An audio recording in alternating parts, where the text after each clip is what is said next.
नमस्ते, मेरा नाम दीपक है और आप देख रहे हैं द पीपल स्टोरीज़ विद दीपक। आज हमारे बगल में जो शख्स बैठे हैं वो बिहार में अब परिचय के मोहताज नहीं रहे हैं, जिनका नाम उपकार कुमार है, जो बीपीएससी के 69वें में फर्स्ट आए हैं पूरे बिहार में। जी good evening sir. Good evening. कैसा लग रहा है पूरे बिहार में आपने खुद का और अपने पिताजी का नाम रोशन किया, कैसा लग रहा है? सबसे पहले तो आपको बहुत बहुत धन्यवाद मुझे यहाँ पे इनवाइट करने के लिए। और मतलब मुझे बहुत ही एक तरह से ना एक मिश्रित सा जो है ना इमोशन बाहर आ रहा है, जो मतलब व्यक्त करना बहुत ही मुश्किल है। बहुत सारे इमोशंस भी है मन में और एक खुशी का भी जो है एक इमोशन है, और ख़ास करके मम्मी पापा को खुश देख के बहुत अच्छा लग रहा है। मैंने जाना कि इससे पहले भी आप बीपीएससी एक बार क्रैक कर चुके थे। हाँ, एक बार 67th बीपीएससी जो 2021 का एग्ज़ाम था, जिसका रिज़ल्ट 2023 में आया था, वो मैंने क्लियर किया था। लेकिन उस टाइम पे मेरी रैंक 496 थी और उसमें थोड़ी बहुत जो गलतियाँ हुई थी वो उस एग्ज़ाम में मैंने रेक्टिफाई कर लिया एक तरह से। सेकेंड टाइम एग्ज़ाम देने के लिए प्रेरणा कहाँ से मिला आपको? वो यही था कि मेरा जो ड्रीम था वो कहीं ना कहीं यूनिफॉर्म सर्विसेज ही थी।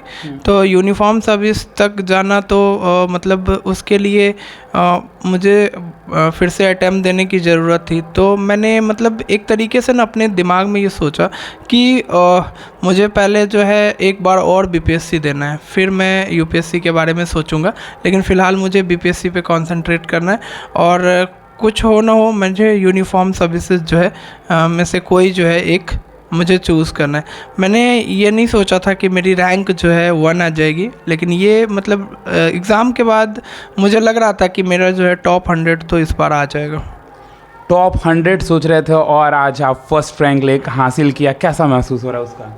बहुत अच्छा महसूस हो रहा है, क्योंकि किसी भी एस्पिरेंट का जो सपना होता है कि वो जो है एग्ज़ाम को क्वालिफाई करे और जो है उस रिज़ल्ट के पीडीएफ में अपना नाम जो है सिर्फ देखे, और जब आपका नाम पहली रैंक पे हो तो वो खुशी कई गुनी हो जाती है। मतलब उसको शब्दों में जो है बयान करना बहुत मुश्किल है। आप एक छोटे से गांव से आते हैं, आपका ज़िला सीतामढ़ी है, कैसे पॉसिबल हो पाया?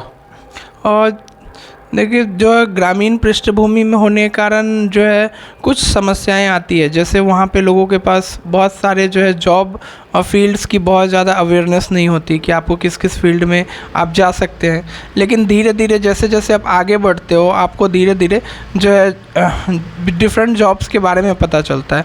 तो ये तो एक ऐसा नहीं है कि बहुत आसान सा सफ़र था, क्योंकि जो फैमिली थी वो भी एक मध्यम वर्गीय परिवार ही है। तो ये काफ़ी जो है एक तरीके से कह सकते हैं संघर्ष वाला सफ़र है, जिसमें उतार चढ़ाव रहे। फैमिली का बहुत सपोर्ट रहा है कि उन्होंने मतलब एक तरीके से हर मोमेंट पर जितना सपोर्ट हो सके वो किया है, तभी मैं आज सर इस मुकाम पे हूँ।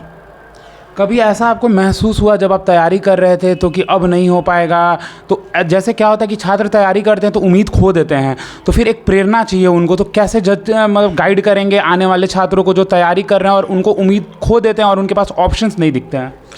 ये मौके एक एस्पिरेंट की लाइफ में बहुत बार आते हैं। मेरी भी लाइफ में ये मौके बहुत बार आए, जब लगा कि सब कुछ छोड़ दूँ, अब नहीं हो पाएगा इसके आगे। ख़ास करके जब 2021 में कोविड के बाद जब 67th बीपीएससी से जस्ट पहले जब यूपीएससी में असफल हुआ था, तो उस टाइम लगने लगा था सिविल सर्विसेज में जो है आना ही एक गलत डिसीजन था लग रहा है।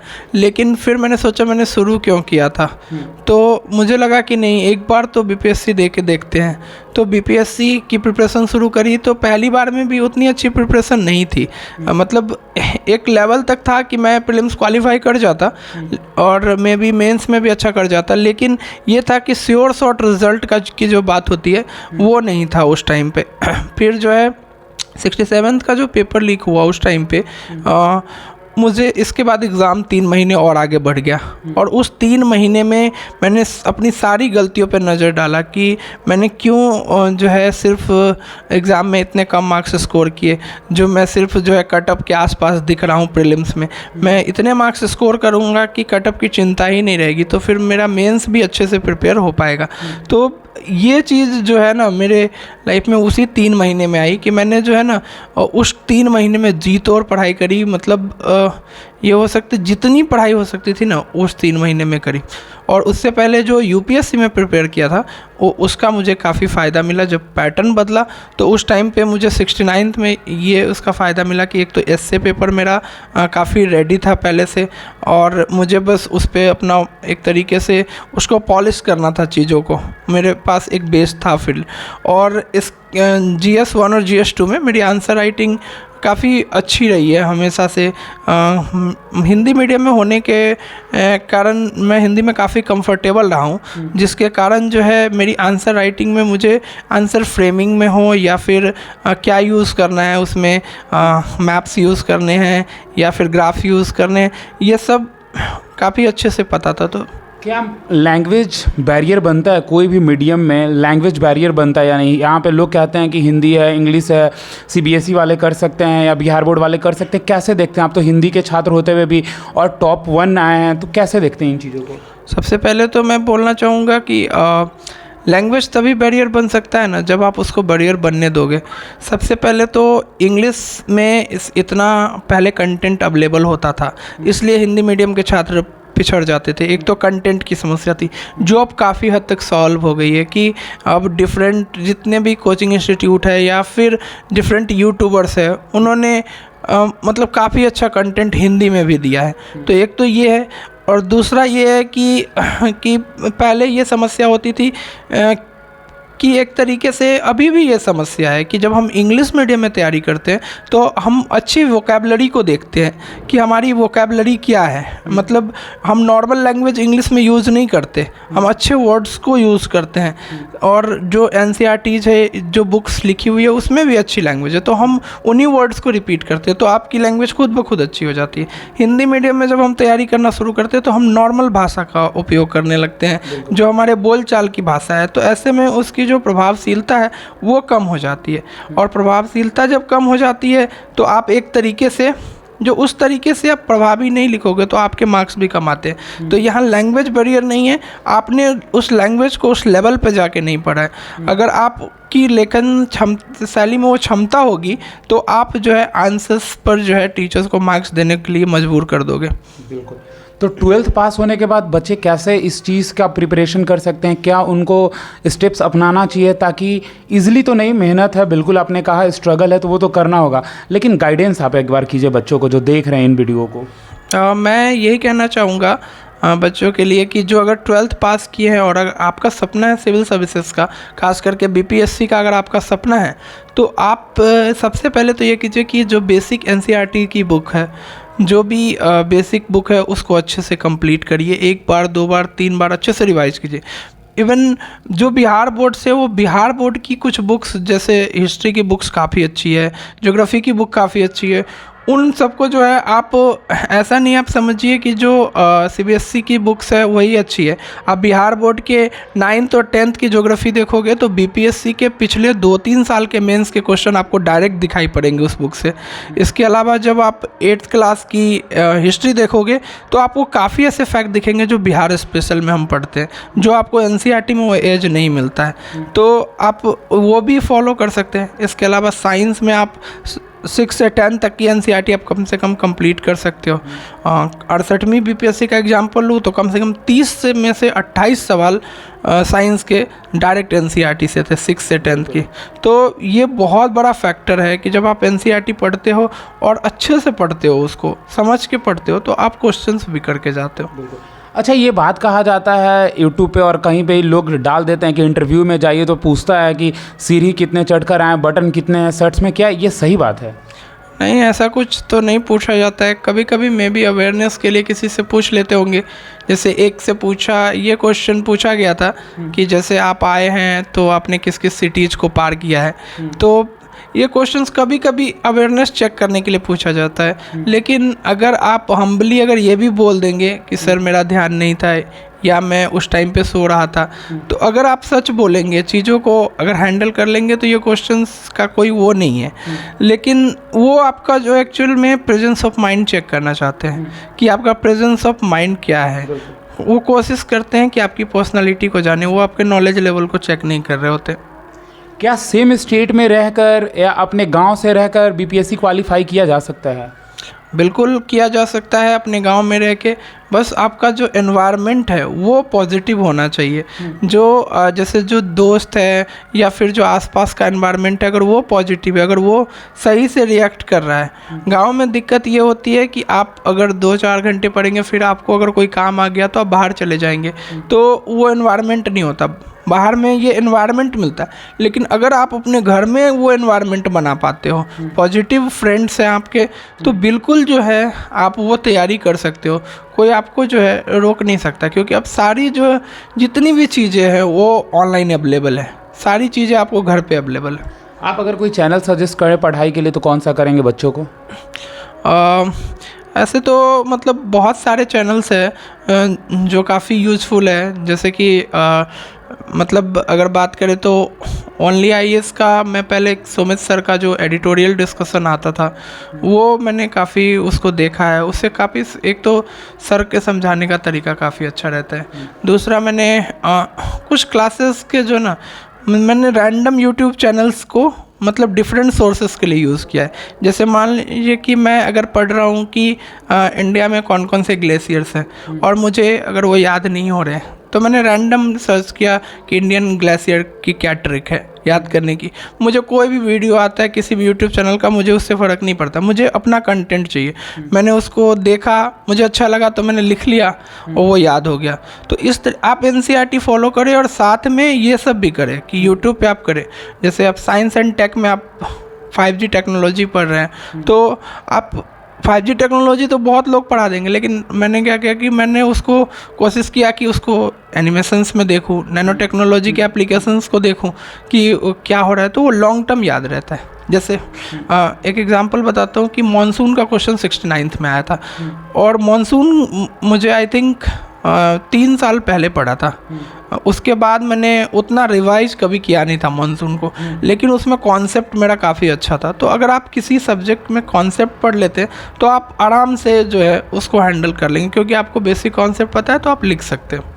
अच्छा, इंटरव्यू का प्रिपरेशन करने के लिए बच्चों को क्या किन किन चीज़ों का ध्यान रखना चाहिए? इंटरव्यू का प्रिपरेशन जो है ना कुछ स्टेजेस में किया जाता है। एक तो आपको अपनी पर्सनालिटी पे बात करनी पड़ेगी कि जो आपकी पर्सनालिटी, ड्रेसिंग सेंस कैसा है, आपका चलना कैसा है, इन कैसा है, आउट कैसा है।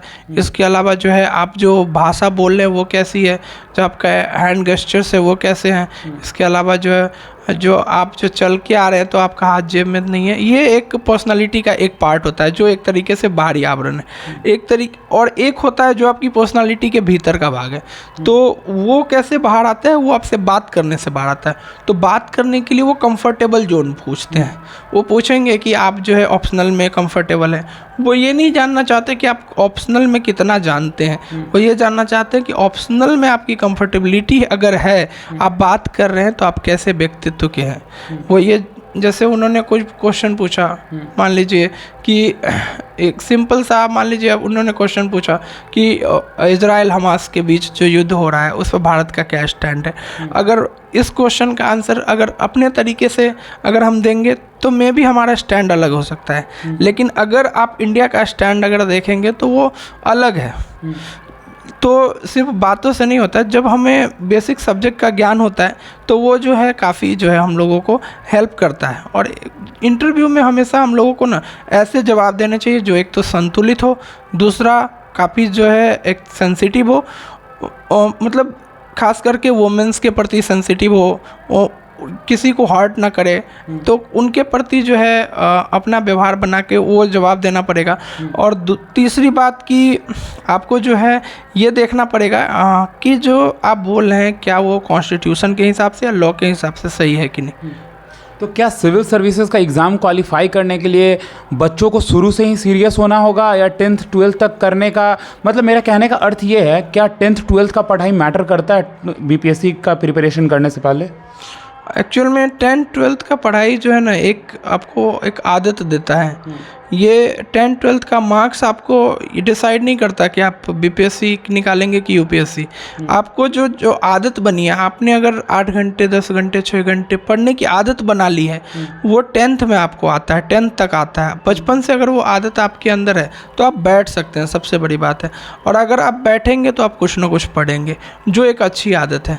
इसके अलावा जब आपने 10th में पढ़ा होगा तो आपने नोट्स बनाए होंगे, तो उस नोट्स बनाने का भी जो आपका एक्सपीरियंस है वो आपको काम आएगा आगे। तो 10th-12th में अगर मान लीजिए आपने कम भी मेहनत करी है तो आपने, लेकिन अगर वो आदत बनाई है कि मैं इतने घंटे बैठ सकता हूँ और रेगुलर बैठ सकता हूँ, तो वो जो है आपका जो है मैनेज हो जाएगा। इसमें मार्क्स से कोई मुझे ऐसा लगता नहीं है कि मैटर करता हो। मोस्टली जो यूपीएससी या बीपीएससी के एग्ज़ाम निकालते हैं वो मोस्टली लोग जो है एवरेज स्टूडेंट होते हैं अपनी लाइफ में, मुझे ऐसा लगता है। सर मेरा आपसे ये क्वेश्चन होगा कि आप कितने घंटे पढ़ाई करते थे बीपीएससी के लिए? जब मैंने एग्ज़ाम प्रिपरेशन शुरू करा था तो मेरी एक स्ट्रैटेजी थी, जो मतलब वर्किंग कल्चर में आने के बाद तो थोड़ा वो कम हुआ है, लेकिन उस टाइम मेरा था कि मैं 50 घंटे पढ़ना है मुझे वीक में अगर 50 घंटे पढ़ना है मुझे। एक तरीके से ऐसे लगता था कि 6 दिन है तो 8-8 घंटे पढ़ूंगा और संडे को थोड़ा गैप रखूंगा, कि संडे को मुझे थोड़ा सा ये है कि अगर गैप रखूंगा तो एक तो मैं रिवाइज भी कर पाऊंगा अगर मैं करता हूं तो, और नहीं तो मैं कहीं घूमने जाऊंगा या अपना जो एक्टिविटी है ना वो करूंगा। वो करेंगे तो हमारा ऊपर स्ट्रेस नहीं आएगा। ये बहुत ज़रूरी है। लोग क्या करते हैं, लगातार पढ़ते रहते हैं, ये मतलब ये दिक्कत देता है एक्चुअल में। जब आप स्ट्रेस भरे वातावरण में पढ़ते हैं तो आपको कुछ भी एग्ज़ाम में ध्यान नहीं आएगा, एग्ज़ाम में प्रेशराइज्ड सिचुएशन में ध्यान नहीं आएगा। ऐसे आपको याद रहेगा लेकिन उस टाइम पे वो ध्यान में नहीं आएगा। तो ओवरऑल ये कह सकते हैं कि हर किसी का स्ट्रेटजी अलग होता है। किसी को घंटे के हिसाब से पढ़ने में ठीक लगता है, किसी को दिन के। मुझे वीक्स के हिसाब से स्ट्रेटजी बनाने में ठीक लगता था कि इस वीक मुझे मॉडर्न हिस्ट्री के ये चैप्टर, साइंस के ये चैप्टर या फिर करंट अफेयर के इतने टॉपिक्स कर लेने हैं, और वो आप 50 घंटे 4 दिन में पढ़ दो या 5 दिन में पढ़ दो, उससे मतलब नहीं है। क्योंकि मेरे स्टडीज में बहुत गैप्स आते रहते थे, क्योंकि मैं खुद को जानता हूँ कि ठीक है मैं 4 दिन अगर लगातार पढ़ लूँ तो मुझे लगेगा कि 5वें दिन मैं थोड़ा कम पढ़ूँ। तो वो मैंने ना अपने आप को आज़ादी दी, कि वो फ्लेक्सिबिलिटी मैंने दी अपने आप को। सर 2 क्वेश्चन और लेंगे। ये क्वेश्चन, क्या किसी और के रूटीन से एग्ज़ाम निकाला जा सकता है या रूटीन खुद का होना चाहिए? किसी और के रूटीन से हम बस प्रेरणा ले सकते हैं, और प्रेरणा जो है ना किसी के मोटिवेशन का लॉन्ग टर्म कारण नहीं बन सकती है। ये आपको ना अंदर से आना चाहिए कि आपके अंदर आपने क्यों शुरू किया, आपका सेल्फ मोटिवेशन क्या है, और उससे जो सेल्फ रूटीन तैयार होगा वो आपको काम आएगा। क्योंकि सबकी परिस्थिति अलग होती है, सबका लाइफ जो है अलग है, और जिस परिस्थिति में हम जीते हैं उसी हिसाब से आपका रूटीन भी होना चाहिए। बिल्कुल। सर लास्ट क्वेश्चन मेरा आपसे ये होगा, वर्दी के बाद जब आप वर्दी में होंगे तो कैसे, आप क्या चाहते हैं समाज में बदलाव, या आप जब बन जाएंगे वर्दी में, जब पहली बार दिखेंगे तो क्या समाज में बदलाव देखना चाहते हैं? सबसे पहले तो मैं ये देखना चाहता हूँ कि पुलिस और समाज के बीच का गैप कम हो, जिससे जो है लोग पुलिस पे भरोसा कर सके। और जैसे आम आदमी आज जो है किसी भी सामान्य जैसे ऑफिसर के कैबिन में जा सकता है, लोग थाने में या फिर पुलिस ऑफिसर के पास वैसे जा सके। ये जो है और ऑफिसेस में तो ये आम है, लेकिन अभी भी कुछ ना कुछ पुलिस डिपार्टमेंट में आम नहीं है। इसको थोड़ा मैनेज करना चाहता हूँ। दूसरा, वुमेन सेफ्टी पे थोड़ा काम करना चाहता हूँ, क्योंकि ऐसा नहीं है कि सरकार ने काम नहीं किया, सरकार काम कर रही है, पर उसी में बस मैं भी सहयोग देना चाहूँगा। सर पुलिस सुरक्षा के लिए होती है, लेकिन लोगों को डर लगता है पुलिस को देख के। आप ये गैप को ख़त्म करना चाहते हैं, बनने के बाद सर क्या फिर आप वैसे होंगे या फिर चेंज करेंगे? मतलब मैं यही कोशिश करूंगा कि लोगों के साथ, कम्युनिटी के साथ उनको समझ के उनके साथ कम्युनिकेशन रखे। हाँ, कम्युनिकेशन रखे। कम्युनिटी पुलिसिंग का जो कॉन्सेप्ट है, जो मतलब एक तरीके से कह सकते हैं कि जो आज की पुलिसिंग है और जो आप वेस्टर्न कंट्रीज़ में पुलिसिंग देखते हैं, वो मतलब एक तरीके से अब ऐसी हो गई है कि मतलब पुलिस को सिर्फ ऐसा नहीं कि जनता को पुलिस की ज़रूरत है, पुलिस को भी जनता की ज़रूरत होती है। तो अगर दोनों के बीच, अगर सिविल और पुलिस के बीच एक अच्छी जो है गठजोड़ रहेगी, दोनों के बीच अच्छे अगर संबंध रहेंगे तो समाज उन्नति की ओर जाएगा। क्योंकि किसी भी समाज में लॉ एंड ऑर्डर की भूमिका बहुत महत्वपूर्ण है। सुबह से तो लगातार कॉलें आ रही होंगी आपको? हाँ, बहुत सारे कॉल्स आ रहे हैं और अभी तक कोई भी ऐसा वक्त नहीं मिला है मुझे जब मतलब फ्री हो, ये लगातार ही चल रहा है। बहुत खुशी महसूस हो रहा होगा सर। अंदर से बहुत खुशी हो रही है और मतलब उसको शब्दों में बयान कर पाना बहुत मुश्किल है। बिल्कुल, धन्यवाद आपका हमारे साथ जुड़ने के लिए। तो आप देख रहे थे हमारे साथ बीपीएससी टॉपर रैंक 1 होल्डर उपकार कुमार जुड़े हुए थे और